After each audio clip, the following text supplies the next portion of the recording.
is Sabine. I'm from Germany, but I'm working and living in Sweden, and I'm a PhD student there.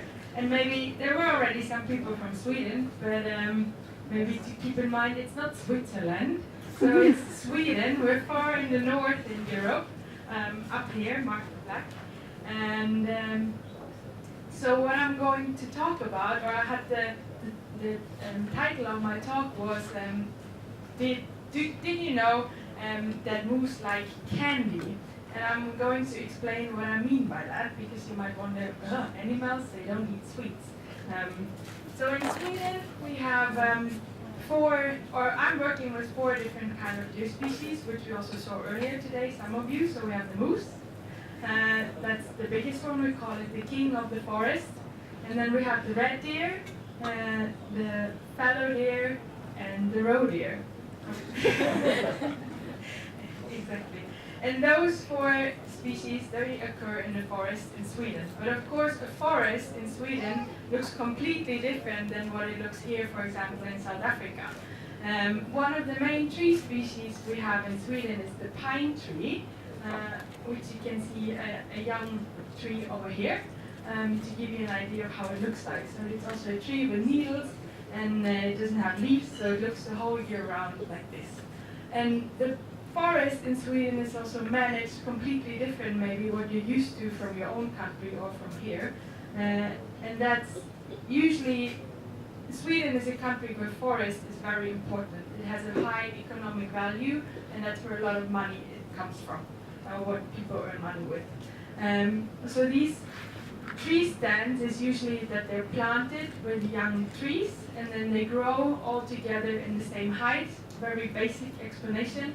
And it takes up to 80 to 100 years, and then the forest is big with like stems that big, and you cut everything down, and then you start the whole process over again.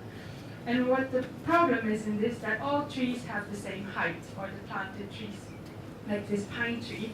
And if they're so young, like up to 4 meters approximately, the deer really like to eat on them. That's kind of their candy. And they go there and bite off, for example, the top shoot.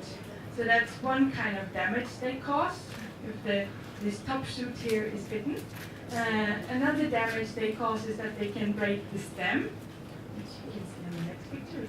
Third, exactly. So the stem is broken. And the third kind of damage they cause is that they strip the bark, so that the inner wood is visible, just to give you an idea how that looks like. And you might wonder, okay, they're browsed, or they're destroyed, or they're reduced maybe in their height, but the tree might still keep on growing. But what the forestry doesn't like, or people that work with forestry, they want to have wood that has a good quality. So what can happen, for example, if the top shoot was bitten, is that, as we have seen in the first picture, 2 of those top shoots come out, and only one of these shoots will become the main stem.